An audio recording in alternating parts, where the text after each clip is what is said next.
বর্তমানে যে বরাদ্দ আছে আমাদের তত পুরোপুরি হয় না, বরাদ্দ আরও লাগে। বিশেষ করে আমাদের যে আগে 40 দিনের কর্মসূচি ছিল সেগুলা তো আমি চেয়ারম্যান হওয়ার আগেই বন্ধ হয়ে গেছে। আমরা একাধিকবার আইন শৃঙ্খলা মিটিং এটা নিয়ে কথা বলছিলাম। আগের এমপি মহোদয় ছিল, ইউনো মহোদয় ছিল, তাদেরকে আমরা একাধিকবার বলছিলাম যাতে আমাদের এই কর্মসূচিটা চালু হয়।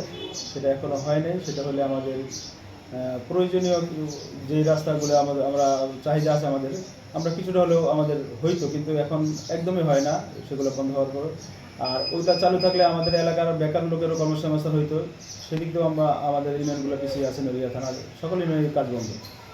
আমরা চাই বর্তমান সরকারের কাছে আমাদের আবেদন যে আমাদের এই 40 দিনের কর্মসূচি যেন এই সরকার চালু করে দেয়। তাহলে আমাদের ইউনিয়নের গ্রাম্য রাস্তাগুলো এবং এলাকার বেকার লোকজনের অনেক উপকার হবে। আপনার এই ইউনিয়ন তো 9টা ওয়ার্ড, আপনি কয়টা কাজ পাইছেন, সেই কাজগুলি সম্পূর্ণ করতে পারছেন কিনা এবং সেই কাজগুলি করতে কোনো জটিলতা সৃষ্টি হয়েছে কিনা?